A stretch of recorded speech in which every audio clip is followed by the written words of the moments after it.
Puspusan na ang aksyon ng Rural Health Unit ng Pakil Laguna sa pagpapaigting ng mga hakbang para masugpo ang dengue sa lugar dahil sa tumataas na kaso nito. Ang detalye sa report ni Bien Manalo. Sa datos ng Rural Health Unit ng Pakil, umabot na sa halos 30 individual ang tinamaan ng dengue mula Enero ngayong taon hanggang sa kasalukuyan. 5 ang aktibong kaso, 2 ang kasalukuyang nasa ospital at 3 naman ang nagpapagaling sa kanilang bahay. 2 naman ang kumpirmadong nasawi na pawang mga bata, edad 5 at 7 taong gulang. Karamihan sa mga nagka-dengue ay mga kabataan at ang pinakabata rito ay 2 taong gulang pa lamang. Ayon sa Rural Health Unit, ang pagsisimula ng tag-ulan sa lugar ang itinuturong dahilan ng pagtaas ng kaso ng dengue.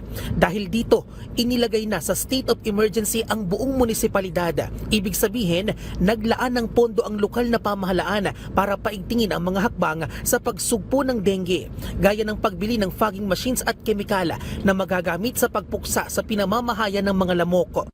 Talaga patuloy natin hinahanap yung mga lugar na kung saan pwedeng kumbaga pamugaran ng mga lamok na may dalang sakit ng dengue. Hinangad natin ang lahat ng ating mga kababayan, ng ating mga mamamaya tumulong para mapanatili ang kalinisan ng kapaligiran. Sa ngayon, 8 barangay ang mahigpit na binabantayan.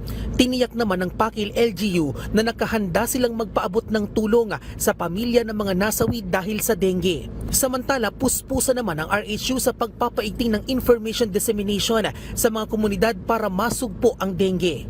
Sa bawat barangay po ay meron po mga barangay health station kung saan meron po tayong mga rural health midwife at nurses mula po sa DOH na sila po ang nag-augment or augmented manpower po natin na siya po yung nakakatulong po natin para magbigay ng mga impormasyon sapat upang malaman nila kung ano po ang mga do's and don'ts pagdating po sa mga sakit na nakakahawa katulad ng dengue.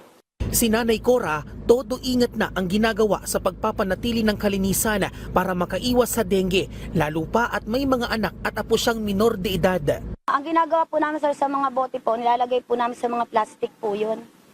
Or sa sako po na may mga takip naman po siya sir. Nagsisiga din po kami, tsaka may katul din po kami ginagamit at yung mga lotion po na panglaban sa lamok. Bien Manalo para sa Pambansang TV sa Bagong Pilipinas.